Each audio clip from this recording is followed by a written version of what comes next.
একটি ছোট কাগজ, দেখতে খুব সাধারণ, কিন্তু এই ছোট কাগজেই নির্ধারিত হয় একটি দেশের ক্ষমতার দিক নির্দেশনা, রাষ্ট্র পরিচালনার পথ এবং কোটি মানুষের ভবিষ্যৎ।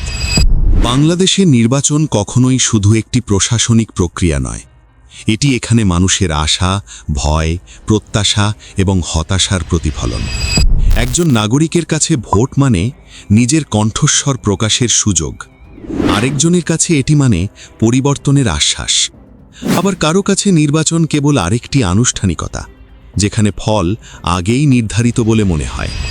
এই ডকুমেন্টারিতে আমরা ফিরে তাকাব বাংলাদেশের আগের নির্বাচনগুলোর দিকে, বিশ্লেষণ করব বর্তমান রাজনৈতিক বাস্তবতা এবং বুঝতে চেষ্টা করব সামনের জাতীয় নির্বাচন ও গণভোট কেন এই মুহূর্তে এত গুরুত্বপূর্ণ।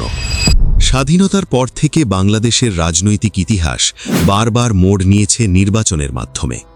কখনো নির্বাচন হয়েছে প্রতিদ্বন্দ্বিতাপূর্ণ, যেখানে জনগণের অংশগ্রহণ ছিল প্রাণবন্ত, আবার কখনো নির্বাচন হয়েছে প্রশ্নবিদ্ধ, যেখানে অংশগ্রহণ, প্রতিযোগিতা ও গ্রহণযোগ্যতা নিয়ে বিতর্ক তৈরি হয়েছে।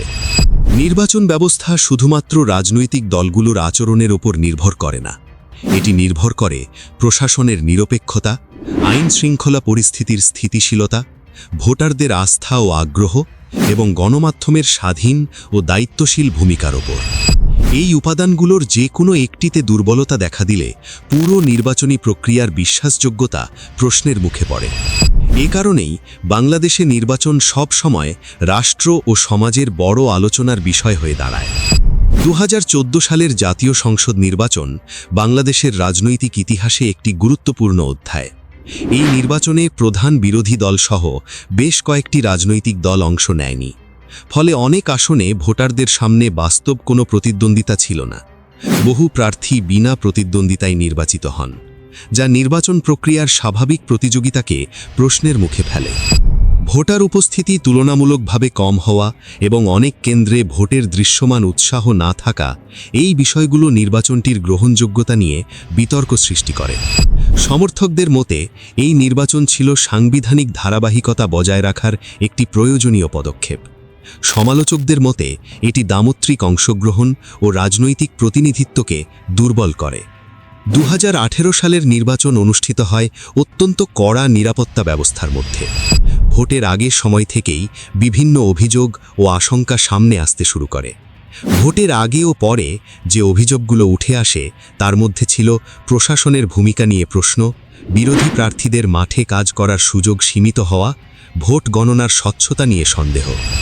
সরকার নির্বাচনকে সুষ্ঠু ও সাংবিধানিক বলে দাবি করে। অন্যদিকে বিরোধী দল এবং কিছু আন্তর্জাতিক পর্যবেক্ষক নির্বাচন প্রক্রিয়া নিয়ে ভিন্ন মত প্রকাশ করে। এই নির্বাচন বাংলাদেশের নির্বাচন ব্যবস্থার উপর আন্তর্জাতিক নজর আরও বাড়িয়ে দেয়। 2024 সালের নির্বাচন আবারও অনুষ্ঠিত হয় সীমিত রাজনৈতিক অংশগ্রহণের মধ্যে। প্রতিদ্বন্দ্বিতা, ভোটার উপস্থিতি এবং জনগণের আগ্রহ, এই তিনটি বিষয়ে আবারও আলোচনার কেন্দ্রবিন্দুতে আসে। এই নির্বাচন ক্ষমতার ধারাবাহিকতা বজায় রাখলেও আস্থার সংকট পুরোপুরি দূর করতে পারেনি, এমন মত উঠে আসে বিভিন্ন মহলে। এর ফলে নির্বাচন ব্যবস্থা নিয়ে সংস্কার ও পরিবর্তনের দাবি আরও জোরালো হয়। এই ধারাবাহিক বিতর্কের পর দেশে নির্বাচন ব্যবস্থার সংস্কার নিয়ে আলোচনা নতুন গতি পায়। নিরপেক্ষতা, জবাবদিহিতা এবং অংশগ্রহণ, এই তিনটি শব্দ বারবার আলোচনায় আসে। রাজনৈতিক দল, নাগরিক সমাজ এবং সাধারণ মানুষ সবাই কোনো না কোনোভাবে পরিবর্তনের কথা বলতে শুরু করে। এই প্রেক্ষাপটেই সামনে আসে আসন্ন জাতীয় নির্বাচন এবং একটি গুরুত্বপূর্ণ গণভোট। সামনের জাতীয় সংসদ নির্বাচনকে অনেকেই দেখছেন আস্থা পুনর্গঠনের একটি সুযোগ হিসাবে।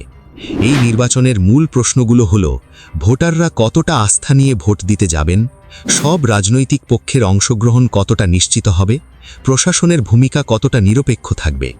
এই প্রশ্নগুলোর উত্তরই নির্ধারণ করবে নির্বাচনের গ্রহণযোগ্যতা ও ভবিষ্যৎ প্রভাব। এই নির্বাচনের সঙ্গে যুক্ত হয়েছে গণভোট, যেখানে জনগণ সরাসরি একটি গুরুত্বপূর্ণ রাষ্ট্রীয় সিদ্ধান্তে মত দেবে। গণভোট মানে শুধু হ্যাঁ বা না নয়, এটি জনগণের রাজনৈতিক সচেতনতা, বোঝাপড়া এবং অংশগ্রহণের একটি বড় পরীক্ষা। সমর্থকদের মতে এটি রাষ্ট্র সংস্কারের একটি ঐতিহাসিক সুযোগ। সমালোচকদের মতে গণভোটের বিষয়গুলো আরও স্পষ্টভাবে জনগণের সামনে তুলে ধরা প্রয়োজন। বাংলাদেশের নির্বাচন আন্তর্জাতিক পরিমণ্ডলেও গুরুত্বপূর্ণ, কারণ একটি দেশের নির্বাচন তার দ্বৈতিক সম্পর্ক, অর্থনীতি এবং বৈশ্বিক ভাবমূর্তিকে সরাসরি প্রভাবিত করে। এ কারণে আন্তর্জাতিক পর্যবেক্ষক ও গণমাধ্যম বাংলাদেশের নির্বাচনের দিকে নিবিড়ভাবে নজর রাখে।